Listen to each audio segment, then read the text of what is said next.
নমস্কার, আমি পূজা। ফেরারি সময়ের আরেকটি মিনি ব্লগে আপনাদের অনেক অনেক স্বাগত। আশা করি আপনারা সবাই খুব ভালো আছেন। এখন বাজে ঘড়িতে দুপুর 3টে, মারাত্মক রোদ। আমি বেরিয়েছি একটু বাজার করতে। বাবাই তো ল্যাবে আছে, আজকে আমার একটু ছুটি আছে, তাই ভাবলাম যে যাই, গিয়ে একটু বাজারটা করে আসি, কারণ সপ্তাহের মাঝে আর সময় হবে না। আর টুপিও নিতে ভুলে গেছি, ছাতাটাও নিতে ভুলে গেছি, কিন্তু মারাত্মক রোদ। তো ওই 3টে বাসটা আছে, একটু ফল লাগবে, দই এইসব লাগবে। তো একটু প্রথমে হোল ফুডস মার্কেটে যাব, তারপর রেডার্স যেতে যাবো, দিয়ে কয়েকটা জিনিস নিয়ে আসবো। তো চলুন তাহলে যাওয়া যাক। তো সঙ্গে থাকুন, চলুন বাজারটা সেরে ফেলা যাক।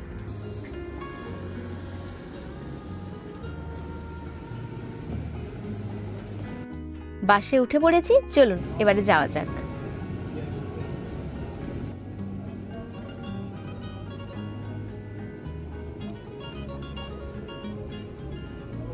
তো এই যে বাস থেকে নেমে গেছি, চলুন তাহলে প্রথমে হোল ফুডে যাওয়া যাক।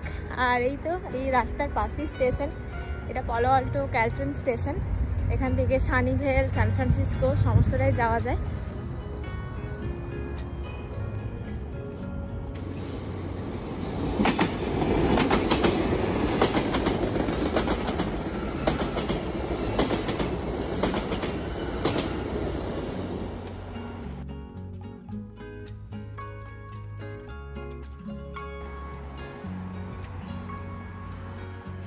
প্রায় দোকানের একদম কাছাকাছি এসে গেছি। দাঁড়ান, এবার রাস্তাটা ক্রস করে নিই। এই দেখুন, একদম দোকানের সামনে চলে এসেছি। আর তো মাত্র কয়েকদিন পরেই হ্যালোউইন। দেখুন, তাই দোকানের বাইরে কত ধরনের যে কুমড়ো রাখা আছে। এখন যে কোনো শপিং মলে গেলেই এই বড় বড় কুমড়ো, তারপরে বিভিন্ন ধরনের কুমড়ো দেখতে পাওয়া যায়। আজকে আর বড় কার্ট নিলাম না, এই ছোট একটা বাস্কেটে নিয়ে নিয়েছি, যেহেতু কয়েকটা মাত্রই জিনিস নেব সেজন্যই। তো চলুন তাহলে প্রথমে ফল আর দই এগুলোই আগে নিয়ে নিই।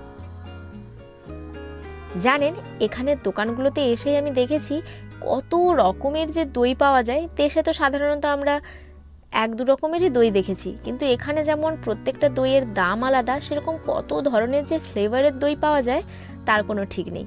তো দই নিয়ে নিয়েছি, আর ভাবছি একটু তরতিলা নিয়ে নেব। এগুলো বাড়িতে থাকলে খুব সহজেই লাঞ্চ বা ডিনার করা যেতে পারে, সেজন্য 1 প্যাকেট তরতিলাও নিয়ে নিলাম। এগুলো অবশ্য কর্নফ্লাওয়ারের তৈরি, এমনি হুইট ফ্লাওয়ার নয়। তো যাই হোক, মোটামুটি অনেকগুলোই বাজার হাট করে নিয়েছি। আর কয়েকটা জিনিস বাকি আছে, সবজির দিকটা ওগুলোও করে নিতে হবে। তো চলুন তাহলে কী কী সবজি ফল নিলাম সেই ভিডিও নিয়ে আসছি খুব তাড়াতাড়ি, সঙ্গে থাকুন।